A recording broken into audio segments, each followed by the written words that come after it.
திருகோணமலையில் 34 சட்டவிரோத கோயில்கள், அவற்றை உடனே அகற்றுங்கள். சர்ச்சையை கிளப்பும் சரத் வீரசேகர. ஜனாதிபதி புக்கை சாப்பிடவா யாழ்ப்பாணம் வந்தார்? நாடாளுமன்றத்தில் கொந்தளித்த அர்ச்சுனா. இலங்கையர்களுக்கு மகிழ்ச்சியான செய்தியை வெளியிட்ட அரசாங்கம். 5 வருட விசாவுடன் வெளிநாட்டில் வேலை, யாரெல்லாம் விண்ணப்பிக்கலாம்? மக்களை ஏமாற்றும் அரசாங்கத்தின் செயற்பாடு. வடமாகாண ஆளுநர் அலுவலகத்தை முற்றுகையிட்டு போராட்டம். யாழில் 2 மரண தண்டனை, நீதிமன்றம் விடுத்த அதிரடி உத்தரவு.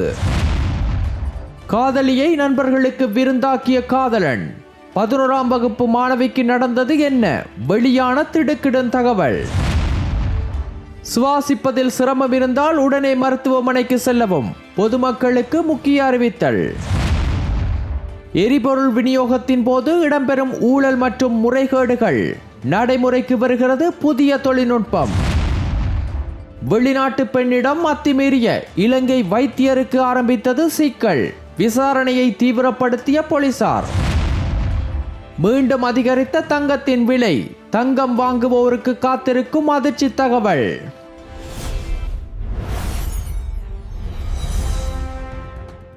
திருகோணமலையில் 34 கோவில்கள் சட்டவிரோதமாக அமைக்கப்பட்டுள்ளதாகவும் அவற்றை அகற்றுமாறு நீதிமன்றத்தால் மாநகர சபைக்கு உத்தரவு பிறப்பிக்கப்பட்டுள்ளதாகவும் முன்னாள் அமைச்சர் சரத் வீரசேகர தெரிவித்துள்ளார். நேற்று மோட்டு கட்சி தலைமையகத்தில் நடைபெற்ற செய்தியாளர் சந்திப்பில் திருகோணமலை புத்தர் சிலை சம்பவத்தில் கைது செய்யப்பட்ட தேரர்களின் வழக்கை சுட்டிக்காட்டி அவர் குறிப்பிட்டதாவது, தற்போது கூட 8 கோவில்கள் கடலோர பாதுகாப்பு சட்டத்தை மீறி அமைக்கப்பட்டுள்ளன.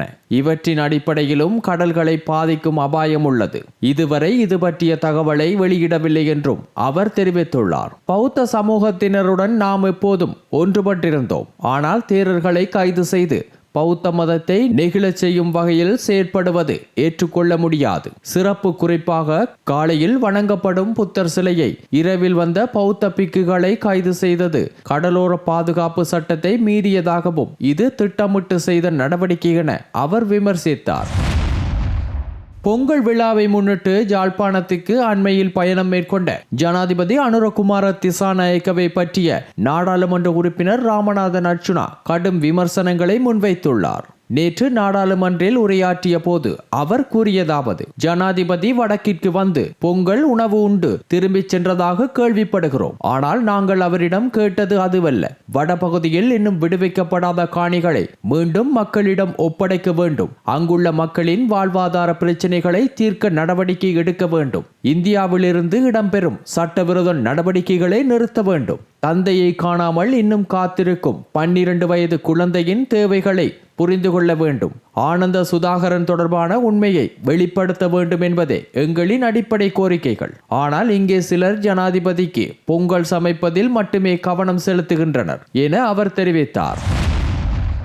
இஸ்ரேலில் வீட்டு அடிப்படையிலான பராமரிப்பு பணிகளுக்காக 2026ஆம் ஆண்டில் 1000 இலங்கையர்களை நியமிக்க அரசாங்கம் திட்டமிட்டுள்ளதாக அறிவிக்கப்பட்டுள்ளது. இத்திட்டம் இலங்கை மற்றும் இஸ்ரேல் அரசுகளுக்கு இடையிலான நேரடி இருதரப்பு ஒப்பந்தத்தின் அடிப்படையில் செயல்படுத்தப்படுகிறது. இலங்கை வெளிநாட்டு வேலைவாய்ப்புகள் பணியகம் வெளியிட்டுள்ள தகவலின்படி 2026ஆம் ஆண்டின் முதல் 2 வாரங்களில் மட்டும் 107 பராமரிப்பாளர்கள் இஸ்ரேலுக்கு அனுப்பப்பட்டுள்ளனர். இந்த அரசாங்க வேலைவாய்ப்பு திட்டத்தின் மூலம் இதுவரை மொத்தமாக சுமார் 2656 இலங்கையர்கள் இஸ்ரேலில் பராமரிப்பு பணிகளில் பணியமர்த்தப்பட்டுள்ளதாக தெரிவிக்கப்பட்டுள்ளது. விண்ணப்பிக்க விரும்புபவர்கள் 25 முதல் 45 வயதுக்குள் இருக்க வேண்டும். அவர்கள் காப்போதர சாதாரண தர பரீட்சை தோற்றியிருக்க வேண்டும் என்பதும் அவசியமாக்கப்பட்டுள்ளது. மேலும் இலங்கை வெளிநாட்டு வேலைவாய்ப்பு பணியகத்தின் அங்கீகரிக்கப்பட்ட பராமரிப்பாளர் பயிற்சியை அல்லது NVQ லெவல் 3 சான்றிதழை பெற்றிருக்க வேண்டும். இல்லையெனில் செவிலியர் துறையில் 11 மாத தொழில் அனுபவம் மிக்கவர்களும் விண்ணப்பிக்கலாம். ஆங்கில மொழியில் திறமை பெற்றிருக்க வேண்டியது அவசியமாக்கப்பட்டுள்ளதுடன் பணியகத்தால் நடத்தப்படும் ஆங்கில பயிற்சி பாடநெறியை வெற்றிகரமாக முடித்திருக்க வேண்டும். தேர்வு செய்யப்பட்ட செய்யப்படும் நபர்களுக்கு 5 ஆண்டுகள் செல்லுபடியாகும் வேலை விசா வழங்கப்படும் என்றும் மாதத்திற்கு 6 லட்சம் ரூபாய்க்கு மேல் வருமானம் பெறும் வாய்ப்பு இருப்பதாகவும் தெரிவிக்கப்பட்டுள்ளது. இப்பணியாளர் ஆட்சேர்ப்பு செயற்பாடு முழுமையாக அரசாங்கத்தின் கட்டுப்பாட்டின் கீழ் இலங்கை வெளிநாட்டு வேலைவாய்ப்பு பணியகத்தினால் மட்டுமே முன்னெடுக்கப்படுகிறது. தனியார் முகவர்கள் அல்லது நபர்களின் மூலம் இப்பணிகளை பெற முடியாது என்றும் தெளிவுபடுத்தப்பட்டுள்ளது. மேலும் கடவுச்சீட்டு அல்லது பணத்தை எந்த 3ஆம் தரப்பினரிடமும் ஒப்படைக்க வேண்டாம் என பொதுமக்களுக்கு கடுமையான எச்சரிக்கையும் விடுக்கப்பட்டுள்ளது. யாழ்ப்பாண மாவட்டத்தில் முன்னர் வழங்கப்பட்ட வீட்டு திட்டங்களுக்கான நிலுவை கொடுப்பனவுகளை வழங்க வேண்டும் என கோரிக்கையை முன்வைத்து வடமாகாண ஆளுநர் அலுவலகத்தின் முன்பாக நேற்று செவ்வாய்க்கிழமை பொதுமக்கள் கவனஈர்ப்பு போராட்டத்தில் ஈடுபட்டனர். தற்போதைய வடமாகாண ஆளுநர் நா. வேதநாயகன் 2019ஆம் ஆண்டு யாழ் மாவட்ட செயலாளராக பணியாற்றிய காலத்தில் அரசால் அமுல்படுத்தப்பட்ட வீட்டு திட்டங்களுக்கு உரிய கொடுப்பனவுகள் இதுவரை வழங்கப்படவில்லை என போராட்டத்தில் கலந்து கொண்டவர்கள் தெரிவித்தனர். போராட்டத்தில் பங்கேற்றவர்கள் கூறுகையில், குறித்த வீட்டு திட்டங்களை பெற்ற பலர் கடுமையான பொருளாதார சிரமங்களுக்கு மத்தியில் வாழ்க்கையை முன்னெடுத்து வருகின்றனர் என்றும் மழைக்காலங்களில் போதிய வசதி இல்லாத வீடுகளில் வாழ வேண்டிய நிலை தொடர்ந்தும் நீடித்து வருவதாகவும் தெரிவித்தனர்.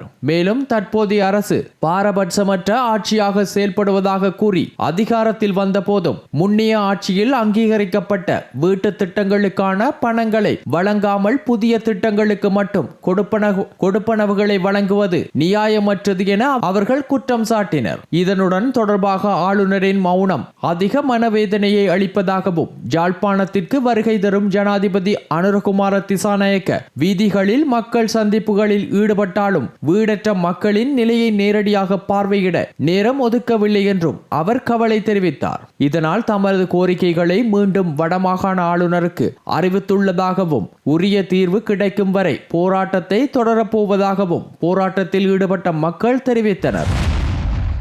யாழ்ப்பாணத்தில் நடைபெற்ற கொலை வழக்கில் குற்றம் நிரூபிக்கப்பட்ட 2 நபர்களுக்கு யாழ்ப்பாண மேல் நீதிமன்றம் மரண தண்டனை விதித்துள்ளது. கொடிகாமம் மந்தைவெளி பகுதியில் 2010ஆம் ஆண்டு டிசம்பர் மாதம் 60 வயதுடைய முதியவர் ஒருவர் கோடாரி மற்றும் பொல்லுகளால் தாக்கப்பட்டு கொலை செய்யப்பட்ட சம்பவம் தொடர்பாக இந்த வழக்கு தொடரப்பட்டது. சம்பவம் தொடர்பான விசாரணைகள் யாழ்ப்பாணம் மேல் நீதிமன்றத்தில் நீண்ட காலமாக நடைபெற்று வந்த நிலையில் நேற்றைய தினம் தீர்ப்பளிக்க வழக்கு எடுத்துக் கொள்ளப்பட்டது. நீதிபதி DS சூசைதாஸ் முன்னிலையில் விசாரணை மீண்டும் எடுத்துக் கொள்ளப்பட்ட போது குற்றச்சாட்டில் ஈடுபட்ட இருவரும் சந்தேகத்திற்கு இடமின்றி குற்றவாளிகள் என நிரூபிக்கப்பட்டதாக நீதிமன்றம் அறிவித்தது.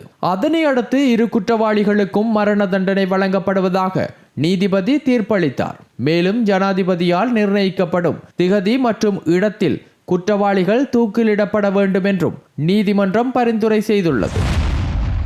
கினிகத்தேனை பகுதியில் உள்ள முக்கிய பாடசாலை ஒன்றில் 11ஆம் வகுப்பில் கல்வி பயிலும் சிறுமியை பலமுறை பாலியல் துஷ்பிரயோகம் செய்ததாக குற்றச்சாட்டு முன்வைக்கப்பட்ட நிலையில் 3 இளைஞர்கள் கைது செய்யப்பட்டு விளக்கமறியலில் வைக்கப்பட்டுள்ளனர். பாதிக்கப்பட்ட மாணவி கினிகத்கேனே கோணவள பகுதியைச் சேர்ந்த இளைஞருடன் காதல் உறவில் இருந்ததாக தெரிவிக்கப்படுகிறது. காதலனை சந்திக்க சென்ற நேரங்களில் அவர் தனது நண்பரின் வீட்டிற்கு அழைத்து சென்றதாகவும் அங்கு காதலனும் அவரது நண்பரும் இணைந்து தன்னை துஷ்பிரயோகத்திற்கு உட்படுத்தியதாகவும் மாணவி போலீசில் வாக்குமூலம் வழங்கியுள்ளார். மாணவி தனது பாட்டியுடன் வசித்து வருவதாகவும் கடந்த 17ஆம் தேதி காலை வீட்டை விட்டு வெளியேறி இரவு நேரத்தில் வீடு திரும்பியதை அடுத்து சந்தேகமடைந்த பாட்டி கினிகத்தேன போலீஸ் நிலையத்தில் முறைப்பாடு அளித்ததாக தெரிவிக்கப்படுகிறது. அதன் பேரில் ஆரம்பகட்ட விசாரணைகளில் மாணவி பல தடவைகள் துஷ்பிரயோகத்தில் உள்ளாகியிருந்தமை உறுதிப்படுத்தப்பட்டுள்ளதாக போலீசார் தெரிவித்துள்ளனர். மேலதிக சட்ட வைத்திய பரிசோதனைக்காக மாணவி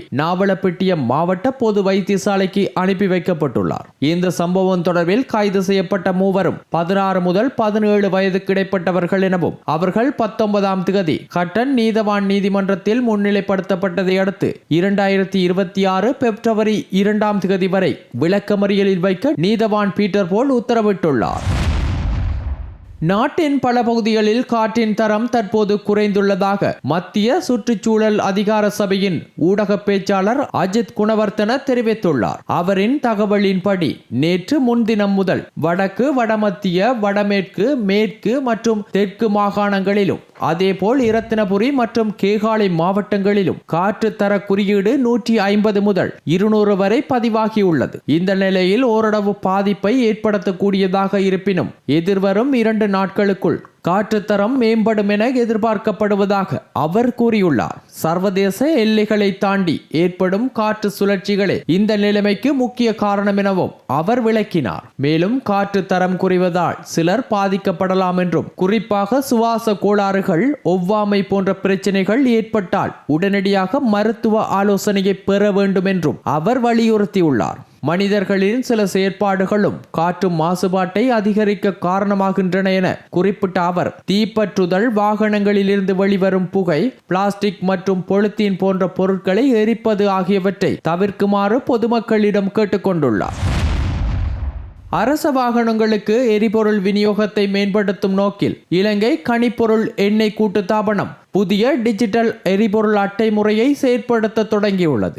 இந்த திட்டத்தின் அடிப்படையில் அனைத்து அரச வாகனங்களுக்கும் தனிப்பட்ட அடையாளம் கொண்ட டிஜிட்டல் அட்டைகள் வழங்கப்படுகின்றன. இவ்வட்டையின் மூலம் நாடு முழுவதும் செயற்படும் எரிபொருள் நிரப்பு நிலையங்களில் இருந்து எரிபொருளை எளிதாக பெற்றுக்கொள்ள முடியும். இந்த முறையின் முக்கிய நோக்கம் அரச வாகனங்களுக்கு எரிபொருள் வழங்கும் போது நிகழும் முறைகேடுகள் மற்றும் ஊழல்களை கட்டுப்படுத்துவதுடன் காகித அடிப்படையிலான நடைமுறைகளை குறைத்து நேரத்தை சேமிப்பதாகும். மேலும் ஒவ்வொரு அரச நிறுவனமும் பயன்படுத்தும் எரிபொருள் அளவை துல்லியமாக கண்காணித்து அதற்கான அறிக்கைகளை தயாரிக்கக்கூடிய அமைப்பை உருவாக்குவதே இந்த திட்டத்தின் முக்கிய அம்சமாகும் என டிஜிட்டல் பொருளாதார அமைச்சு தெரிவித்துள்ளது. இந்த டிஜிட்டல் மயமாக்கல் முயற்சியின் மூலம் அரச வளங்களை சிறப்பாக நிர்வகித்து எரிபொருள் விரயத்தை குறைத்து தேசிய பொருளாதாரத்திற்கு பங்களிப்பு வழங்க முடியும் என அமைச்சு நம்பிக்கை வெளியிட்டுள்ளது. காலி பகுதியில் உள்ள தனியார் மருத்துவமனையில் வெளிநாட்டு பெண்ணிடம் பாலியல் சேட்டை நடைபெற்றது தொடர்பாக விசாரணைகள் தொடங்கப்பட்டுள்ளன என்று காலி போலீசார் தெரிவித்துள்ளனர். போலீசாரின் தகவலின்படி வெளிநாட்டு பெண் காலி போலீஸ் நிலையத்தில் அளித்த முறைப்பாட்டின் அடிப்படையில் இந்த விசாரணைகள் ஆரம்பிக்கப்பட்டுள்ளதாக கூறப்படுகிறது. விசாரணையில் குறிப்பிடப்பட்டதாவது, குறித்த கதிரியக்க நிபுணர் ஓய்வு பெற்ற அரச வைத்தியராக இருப்பவர் வெளிநாட்டு பெண் விழா எலும்பில் ஏற்பட்ட வலி காரணமாக காலி பகுதியில் உள்ள தனியார் மருத்துவமனைக்கு சென்றுள்ளார். அங்கு கதிரியக்க நிபுணர் பரிசோதனை செய்வதாக கூறி பெண்ணின் தனிப்பட்ட உறுப்புகளை தொட்டு பாலியல் சேட்டை நடத்தியதாக முறைப்பாட்டில் குறிப்பிடப்பட்டுள்ளது. இதற்கான விசாரணைகளை காலி போலீசார் தீவிரமாக முன்னெடுக்க தொடங்கியுள்ளனர். உலக சந்தைகளில் தங்கம் மற்றும் வெள்ளி விலைகளில் கணிசமான உயர்வு பதிவாகியுள்ளது. அதன்படி உலக முக்கிய சந்தையில் தங்கத்தின் விலை அவுன்ஸ் ஒன்றுக்கு 4729 அமெரிக்க டாலர்களை கடந்துள்ளதுடன் வெள்ளி அவுன்ஸ் ஒன்றின் விலை 99.86 அமெரிக்க டாலர்களாக உயர்ந்துள்ளதாக வெளிநாட்டு ஊடகங்கள் தெரிவிக்கின்றன. முன்னதாக பல தடவைகள் தங்கம் மற்றும் வெள்ளி விலைகள் உலக சந்தையில் திடீர் உயர்வை கண்டிருந்த நிலையில் தற்போது மீண்டும் குறிப்பிடத்தக்க உயர்வு ஏற்பட்டுள்ளதாக தெரிவிக்கப்பட்டுள்ளது. இந்த உலக சந்தை மாற்றத்தின் தாக்கமாக இலங்கையிலும் தங்கத்தின் விலை உயர்வை எதிர்கொண்டுள்ளது. கொழும்பு செட்டித்தெரு தங்க சந்தை வட்டாரங்களின் தகவலின்படி நேற்று காலை 8 மணியுடன் ஒப்பிடுகையில் உள்நாட்டு தங்கம் விலை சுமார் 2000 ரூபாவால் அதிகரித்துள்ளது. அதற்கமைய நேற்று பிற்பகல் நிலவரப்படி கொழும்பு செட்டித்தெரு சந்தையில் 22 கேரட் தங்கம் பவுன் ஒன்றின் விலை 3,42,200 ரூபாவாக காணப்பட்டது. மேலும் நேற்று முன்தினம் 3,68,000 ரூபாவாக இருந்த 24 கேரட் தங்க பவுன் ஒன்றின் விலை இன்று 3,70,000 ரூபாவாக உயர்ந்துள்ளதாகவும் சந்தை வட்டாரங்கள் உறுதிப்படுத்துகின்றன.